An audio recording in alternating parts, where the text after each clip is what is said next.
ভারতবর্ষে যে ভূপ্রাকৃতিক শ্রেণীবিভাগগুলো আমরা করেছি অলরেডি, আজকে যে প্রথম যে শ্রেণীবিভাগ উত্তরের পার্বত্য অঞ্চল সেটা সম্পর্কে আমরা বিস্তারিত আলোচনা করব।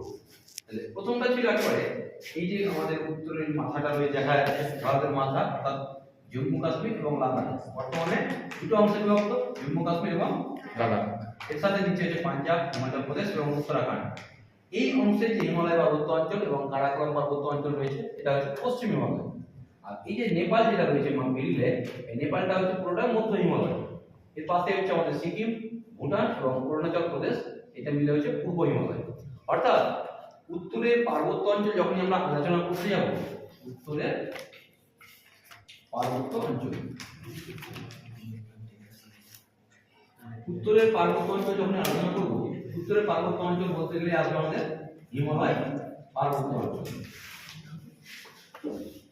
হিমালয় পার্বত্য অঞ্চল, হিমালয় পার্বত্য অঞ্চল আলোচনা করার সঙ্গে আমাদের জম্মু কাশ্মীরের লাদাখ অংশে আরেকটা পর্বত রয়েছে যেটা এই উত্তরের পার্বত্য অঞ্চলের সঙ্গে যুক্ত হয়ে যাবে, তার নাম হচ্ছে কারাকোরাম।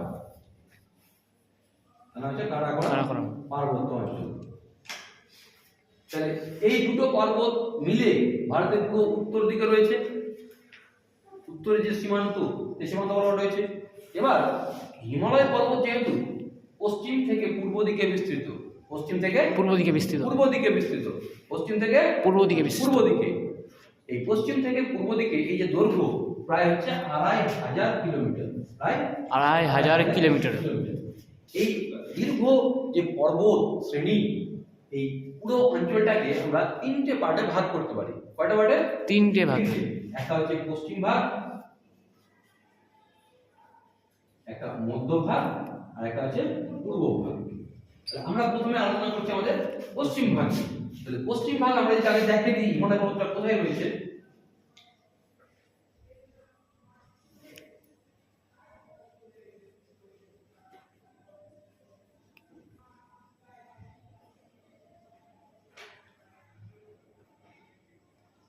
এই যে উপরেটা দেখালাম এটা হচ্ছে কারাকোরাম, আর বাকি অংশটা পুরোটা হচ্ছে হিমালয় পার্বত্য অঞ্চল। ঠিক আছে।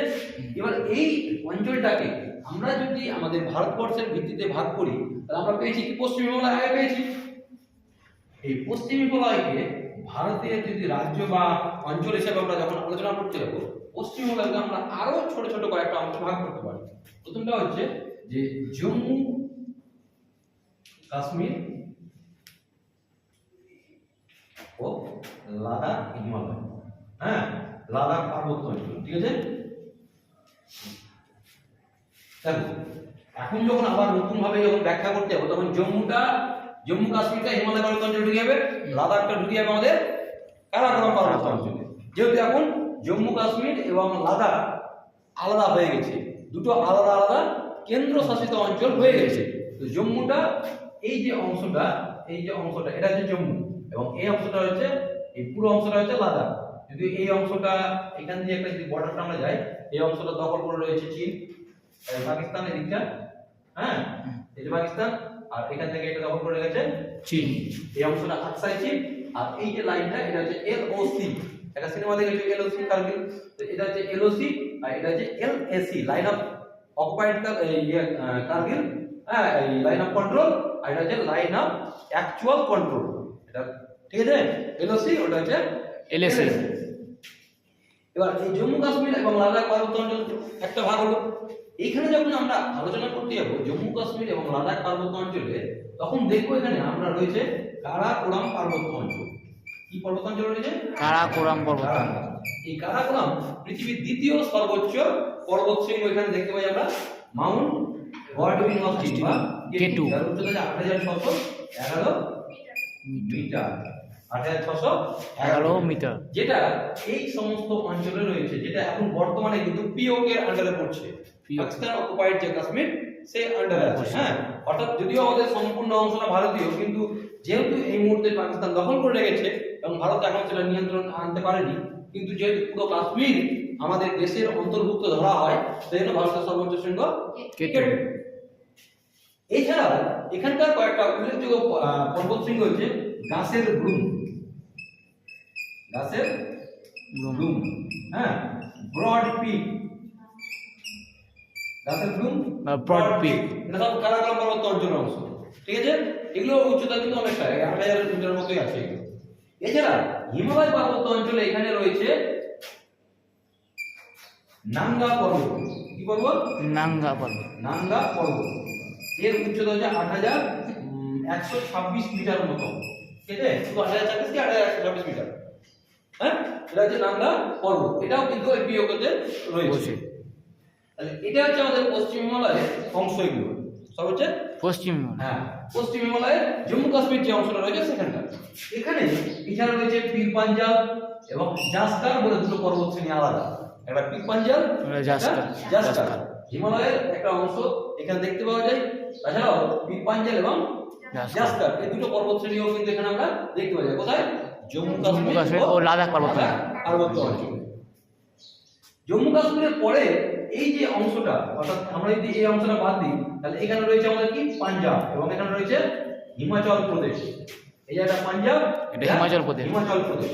তো পাঞ্জাব রাজ্যে হিমালয় বা উত্তরের পার্বত্য অঞ্চলের অংশটা খুব কম পরিমাণে রয়েছে, সেজন্য অনেক সময় এটাকে বলা হয় হিমাচল হিমালয়। কি বলা হয়? হিমাচল হিমালয়। হিমাচল হিমালয়। হিমালয়। হিমাচল হিমালয়। ঠিক আছে? অনেক সময় তোমরা পাঞ্জাব ও হিমাচল হিমালয় পড়তে পারো, অসুবিধা কিছু নেই। তবে অ্যাকচুয়ালি অনেক সময় বলা হয় হিমাচল হিমালয়। এই যে হিমাচল, হিমাচল প্রদেশ বলে ভারতবর্ষে একটা আলাদা রাজ্য আছে। কোথায়? এই অংশ পাঞ্জাবের কিছুটা অংশ এবং হিমাচল প্রদেশ মিলে এইটা। এখানে রয়েছে যে নাগাটিপ্পা পর্বত, হ্যাঁ কি রয়েছে? নাগাটিপ্পা পর্বত। নাগাটিপ্পা পর্বত, হ্যাঁ। তারপরে রয়েছে তোমার মুন্সিয়ারি বলে একটা জায়গা রয়েছে, ওখানে চুল্লি বলে একটা পর্বত রয়েছে। এরকম বেশ কিছু উচ্চ উচ্চ পর্বত শ্রেণী এখানে দেখতে পাওয়া যায় হিমাচল প্রদেশে। তোমরা সিমলা, কুলু, মানালি যে বেড়ানোর যে জায়গাগুলোর নাম শুনেছো না? রোটাং পাস এখানে একটা বিখ্যাত পাস রয়েছে। ওদিকে আবার জম্মু কাশ্মীরে রয়েছে বানিহাল পাস, জজিলা পাস, হ্যাঁ। আর ওইদিকে আরো অংশে আমাদের এই অঞ্চল রয়েছে নুব্রা ভ্যালি, কারাকোরাম পার্বত্য অঞ্চল ওখানটাতে রয়েছে নুব্রা ভ্যালি। তো এইগুলো আলাদা আলাদা ভ্যালি রয়েছে। আর এখানে হিমাচল প্রদেশে রয়েছে হিমাচল হিমালয়। এই হিমাচল হিমালয় বাদ দিলে এই যে অংশটা রয়েছে এটা হচ্ছে উত্তরাখণ্ড। এটা কি রয়েছে? উত্তরাখণ্ড। উত্তরাখণ্ড। এই উত্তরাখণ্ড হিমালয়কে বলা হয় কুমায়ুন হিমালয়। কি বলা হয়? কুমায়ুন হিমালয়। কুমায়ুন হিমালয়। হিমালয়। কুমায়ুন হিমালয়। কুমায়ুন হিমালয় ওই উত্তরাখণ্ড হিমালয়কে অ্যাকচুয়ালি দুটো পার্টে ভাগ করা, একটা কুমায়ুন অঞ্চল, একটা গাড়োয়াল অঞ্চল। উত্তরাখণ্ডকে দুটো ভাগ করা, একটা কুমায়ুন আর একটা গাড়োয়াল। কিন্তু হিমালয় অংশটা ভাগ করে দাও কুমায়ুন হিমালয়টাই বলা হয়, হ্যাঁ। এই কুমায়ুন হিমালয় রয়েছে সর্বোচ্চ পর্বতশ্রেণী রয়েছে নন্দা দেবী, নন্দা দেবী, ত্রিশূল, হ্যাঁ, কামেট, এরকম কিছু পর্বতশ্রেণী এখানে দেখতে পাওয়া যায়, ঠিক আছে? নন্দা দেবী, ত্রিশূল, কামেট এগুলো সমস্ত উত্তরাখণ্ডে দেখা যায়। এছাড়া এখানকার আরো দুটো হিমবাহ রয়েছে খুব বিখ্যাত। একটা রয়েছে গঙ্গোত্রী হিমবাহ, যেখান থেকে আমাদের ভাগীরথী নদীর উৎপত্তি হয়েছে, হ্যাঁ। আর একটা হচ্ছে যমুনোত্রী হিমবাহ, যেখান থেকে যমুনা নদীর উৎপত্তি হয়েছে। আবার এখানে একটা অংশ বলা হয়নি, কারাকোরাম পার্বত্য অঞ্চলে রয়েছে সিয়াচেন হিমবাহ। সিয়াচেন হিমবাহ ভারত তথা ভারতের দীর্ঘতম হিমবাহ, ভারতের দীর্ঘতম হিমবাহ, প্রায় 90 কিমি। এছাড়া আরো রয়েছে বিয়াপো, হ্যাঁ, হিসপার, এরকম রয়েছে এখানে। এখানে রয়েছে সিয়াচেন, সিয়াচেন, হ্যাঁ, বিয়াপো, হিসপার প্রভৃতি হিমবাহ এখানে দেখা যায়। আর এখানে কি দেখতে আমরা গঙ্গোত্রী হিমবাহ, যেখান থেকে আমাদের বিখ্যাত ভারতের যে প্রধান নদী, জাতীয় নদী গঙ্গার উৎপত্তি। এখান থেকে যে যমুনোত্রী হিমবাহ থেকে যমুনা নদীর উৎপত্তি, যেটা পাশে হচ্ছে ভারতের রাজধানী শহর দিল্লি অবস্থিত।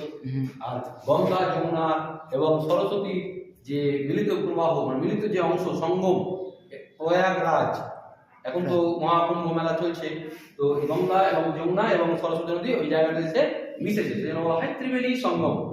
এখানে এখন চলছে মহাকুম্ভ মেলা প্রয়াগ। সেই আমরা হর্ষবর্ধনের রাজত্বকালে এই প্রয়াগের কথা শুনে আসছি, যেখানে প্রয়াগে ও হর্ষবর্ধন প্রচুর টাকা পয়সা ধনরত্ন দান করতো। যাই হোক, তো এটার অনেক পৌরাণিক ভিত্তি রয়েছে। এখানে নাকি অমৃতকুণ্ডের পড়েছিল, সেই জন্য এই জায়গাটা খুব বিখ্যাত হিন্দু ধর্মের মানুষের কাছে। যাই হোক, তো এটা গেল আমাদের পশ্চিম হিমালয়। তাহলে পশ্চিম হিমালয়কে আমরা যদি ভাগ করি তাহলে কটা ভাগ পেলাম আমরা পশ্চিম হিমালয়কে? কটা ভাগ পেলাম? একটা হচ্ছে কাশ্মীর হিমালয়, একটা হিমাচল, কাশ্মীর লাদাখ, এটা কাশ্মীর হিমালয়, একটা হিমাচল হিমালয়, আর একটা তিনটা আর একটা কুমায়ুন, কুমায়ুন হুমায়ুন হিমালয়। হিমালয়। তাহলে আমরা হিমালয়কে যখন ভাগ করছি কোন দিকে? দৈর্ঘ্য বরাবর। এই দৈর্ঘ্য বরাবর যখন ভাগ করি তখন পশ্চিম হিমালয়টা পেলাম। পশ্চিম হিমালয়ের তিনটে ভাগ হয়, কাশ্মীর, হিমাচল এবং কুমায়ুন। হুমায়ুন হিমালয়। এটা গেল। এবার আমরা নেক্সট পার্ট, মধ্য হিমালয়। মধ্য হিমালয়টা কোনটা? এই অংশটা। মধ্য হিমালয়টা কোন দেশে রয়েছে? নেপালে। নেপাল। মধ্য হিমালয় হচ্ছে নেপাল। নেপাল। যেহেতু আমরা ভারতের ভূপ্রকৃতি পড়ছি সেহেতু মধ্য হিমালয়টা আমাদের সিলেবাসের মধ্যে কিন্তু নেই। ঠিক আছে? মধ্য হিমালয়টা পুরোটা নেপালের মধ্যে আছে। আর নেপাল যেহেতু আলাদা দেশ, তাই আমাদের এটা সাধারণত পড়ি না। তবে এখানে রয়েছে পৃথিবীর সর্বোচ্চ পর্বতশৃঙ্গ কি? Mount Everest. Mount Everest. Everest. এই নামটা তো আমাদেরকে জানতেই হবে। ঠিক আছে? Mount Everest. যা নেপালের নাম হচ্ছে সাগর মাথা, যেটা নেপাল এবং এই পাশে রয়েছে তিব্বত। নেপাল তিব্বত সীমান্তে অবস্থিত। তিব্বতে এর নাম হচ্ছে চোমোলোংমা। চোমোলোংমা। ঠিক আছে? মাউন্ট এভারেস্ট পর্বত নেপালের কাছে সাগরমাথা এবং তিব্বতের কাছে চোমোলোংমা। কিন্তু এই নামকরণের আগে এর নাম ছিল পিক 15। পিক 15। যখন নামকরণ হয়নি তখন নাম ছিল পিক 15। এবং সবথেকে মানে একটা মজার বিষয়, একটা ইনফরমেশন, মাউন্ট এভারেস্ট যে উচ্চতা আবিষ্কার করেছে সে একজন বাঙালি বিজ্ঞানী, রাধানাথ সিকদার। এই মাউন্ট এভারেস্টের উচ্চতা মেপেছিলেন। যদিও তার নাম থেকে মাউন্ট এভারেস্ট হওয়ার কথা ছিল, মানে হয়তো যদি সেই সময় ভারতীয় থাকতো বা বাঙালির শাসনকাল চলতো তাহলে তার নাম হয়তো হয়তো এরকম হতো, মাউন্ট রাধানাথ হতে পারতো। কিন্তু যেহেতু ইংরেজরা ছিল এবং এই এভারেস্ট বলে একজন ব্যক্তির নাম জর্জ এভারেস্ট, সেই সময় ভারতের সার্ভে অফ ইন্ডিয়া বলে একটা ডিপার্টমেন্ট রয়েছে, সেই সার্ভে অফ ইন্ডিয়ার হেড ছিল এই এভারেস্ট, রাধানাথ সিকদার। হ্যাঁ, এভারেস্ট। ঠিক আছে? তো এই জর্জ এভারেস্টের নাম থেকে এই নামকরণ করা হয়। হ্যাঁ, এই এভারেস্ট। এবং এভারেস্টের প্রথম যে চেপেছিল তেনজিং নরগে এবং এডমন্ড হিলারি যে নিউজিল্যান্ডের, আর তেনজিং নরগে হচ্ছে ভারতীয়, নেপালি। ঠিক আছে? আরেকটা ইম্পর্টেন্ট, আমরা জানি যে এডমন্ড হিলারি এবং তেনজিং নরগে এখানে চেপেছিল, কিন্তু আরেকটা নাম শুনে রাখো, জর্জ মেলোডি। এ ছিল একজন ব্রিটিশ সেনাবাহিনীর সদস্য। হ্যাঁ স্যার। হ্যাঁ, 1924 সালে এই হিমালয়ে উঠতে গেছিল, মাউন্ট এভারেস্টে উঠতে গেছিল 1924 সালে। এবং তারপরে এর বডি খুঁজে পাওয়া যায়। এখন প্রশ্ন অনেকের মধ্যে রয়েছে যে এভারেস্টে প্রথম তেনজিং নরগে আর এডমন্ড হিলারি উঠেছিল নাকি জর্জ মেলোডি উঠেছিল। যেহেতু এর কোনো বডি পাওয়া যায়নি বা হিমালয় পর্বতের সর্বোচ্চ শৃঙ্গে কোনো চিহ্ন পাওয়া যায়নি, সেই জন্য এর নামটা আসে না সাধারণত।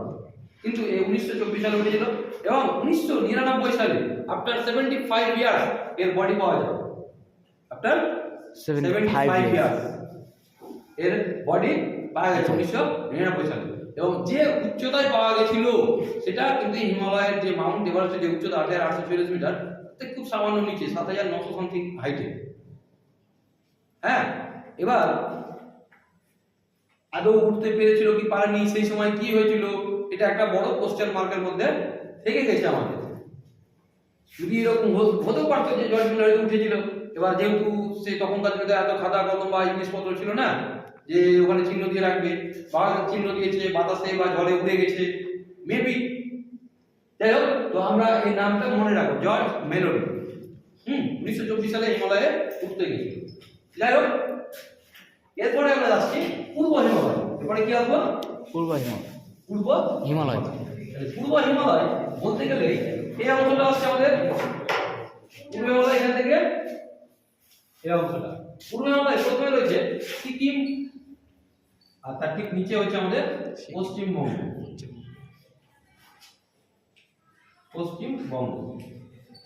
তো নামটা সাধারণত সিকিম হিমালয়টাই বলা হয়। পশ্চিমবঙ্গের মধ্যে দার্জিলিং হিমালয়টা ছোট্ট একটা অংশ। হ্যাঁ, সিকিম হিমালয় বা সিকিম ও পশ্চিমবঙ্গ হিমালয়, তো নামটা সাধারণত সিকিম হিমালয়েরই হয়ে থাকে, কারণ সিকিম হিমালয়টা উত্তরে আর পশ্চিমবঙ্গের সামান্য একটু অংশ এর মধ্যে পড়ছে। এই সিকিম হিমালয় ইম্পর্টেন্ট এই কারণে, এখানে রয়েছে আমাদের এই জায়গাটা রয়েছে কাঞ্চনজঙ্ঘা। কি রয়েছে? কাঞ্চনজঙ্ঘা। কাঞ্চনজঙ্ঘা পৃথিবীর তৃতীয় সর্বোচ্চ শৃঙ্গ, যার উচ্চতা হচ্ছে ৮,৫৮৬ মিটার। পৃথিবীর তৃতীয়, এক নম্বরে কি মাউন্ট এভারেস্ট, দুই নম্বরে আমরা পেয়েছিলাম গডওয়ার্থ, আর তিন নম্বরে হচ্ছে কাঞ্চনজঙ্ঘা। এবারে দেখো মাউন্ট এভারেস্ট কিন্তু নেপালে, পৃথিবীর সর্বোচ্চ শৃঙ্গ নেপালে। এবার সেকেন্ড যেটা আছে গডওয়ার্থ, এটা ভারতে, ওটা ভারতের সর্বোচ্চ শৃঙ্গ গডওয়ার্থ, আর দ্বিতীয় সর্বোচ্চ শৃঙ্গ হচ্ছে কাঞ্চনজঙ্ঘা। গডওয়ার্থ কারাকোরাম পর্বতে, হ্যাঁ, গডওয়ার্থ কারাকোরাম পর্বত, কারাকোরাম পর্বতে। হ্যাঁ, এই যে গডওয়ার্থ কারাকোরাম পর্বত, যে কারাকোরাম পর্বত, গডওয়ার্থ বা কেটু, যেটা এটা কোন পর্বতে? কারাকোরাম পর্বতে, কারাকোরাম পর্বতে গডওয়ার্থ, দুটো। তাই তো? এটা কথা ভারতের সর্বোচ্চ, ভারতের সর্বোচ্চ, সর্বোচ্চ, কিন্তু পৃথিবীর দ্বিতীয়, দ্বিতীয় সর্বোচ্চ। কাঞ্চনজঙ্ঘা থার্ড ওয়ার্ল্ডে, কিন্তু ভারতে দ্বিতীয়। সেকেন্ড। এটা কিন্তু অনেক কনফিউশন হয়ে যায়। হ্যাঁ, যে ভারত সর্বোচ্চ শৃঙ্গ কি? কেটু। যদি বলে ভারতে হিমালয়ের সর্বোচ্চ শৃঙ্গ কি? ভারতের হিমালয়ের সর্বোচ্চ শৃঙ্গ কি হবে? বোঝা গেল? সিকিম এবং নেপাল সীমান্তে, ঠিক আছে? এছাড়া আমাদের এইখানেই রয়েছে পূর্ব হিমালয়, সিকিম হিমালয়ের মধ্যে পড়ছে পশ্চিমবঙ্গ হিমালয়, বা আমরা যেটা সহজে বলি দার্জিলিং কালিম্পং হিমালয়। পশ্চিমবঙ্গের সর্বোচ্চ শৃঙ্গের নাম কি? সান্দাকফু। সান্দাকফু, আমরা ক্লাস 9 এ পড়েছি অলরেডি। হ্যাঁ, সান্দাকফু ৩৬৩০ মিটার। তাহলে পূর্ব হিমালয়ে এই যে অংশ সিকিম হিমালয়, সিকিম হিমালয়ের মধ্যে এই দুটো পর্বত শৃঙ্গ গুরুত্বপূর্ণ। এটা পশ্চিমবঙ্গের সর্বোচ্চ শৃঙ্গ সান্দাকফু, আর এটা হচ্ছে কাঞ্চনজঙ্ঘা। এটা ভারতের দ্বিতীয় সর্বোচ্চ শৃঙ্গ এবং হিমালয়ের সর্বোচ্চ শৃঙ্গ ভারতীয় ক্ষেত্রে। সিকিম হিমালয় পার করলে এই যে ফাঁকা অংশটা দেখা যাচ্ছে, এটা হচ্ছে ভুটান হিমালয়। ভুটান একটা ছোট দেশ, সেই জন্য আমরা এখানে এই দুটো আলাদা দেশ, কিন্তু তা সত্ত্বেও ভুটানটাকে এই পূর্ব হিমালয়ের মধ্যে ধরা হয় এবং এটা করা হয়। হ্যাঁ, ভুটান হিমালয়, ভুটান হিমালয়। তাহলে এই ভুটান হিমালয়ের সর্বোচ্চ শৃঙ্গের নাম কি? চমোলহরি। কি নাম? চমোলহরি। চমোলহরি। এইটা তোমরা পড়েছো অলরেডি, এটা সম্পর্কে। চমোলহরি। এই ভুটান পার হলে এখানে যে অংশটা রয়েছে, এটা হচ্ছে অরুণাচল প্রদেশ। ভারতের কোন রাজ্য? অরুণাচল প্রদেশ। এই অরুণাচল প্রদেশের সর্বোচ্চ শৃঙ্গ হচ্ছে অরুণাচল হিমালয়ে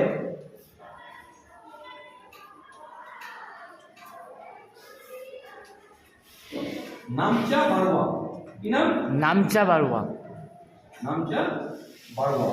এটা হচ্ছে ওই হিমালয়ের শেষ একদম সিনট্যাক্সিয়াল বেল্ট বলা হয় এটাকে। সিনট্যাক্সিয়াল বেল্ট মানে হিমালয় পর্বত ওখানে ডান দিকে টার্ন নিবে এখান থেকে। হ্যাঁ, এখান থেকে গিয়ে একদম সোজা এদিকে টার্ন নিবে।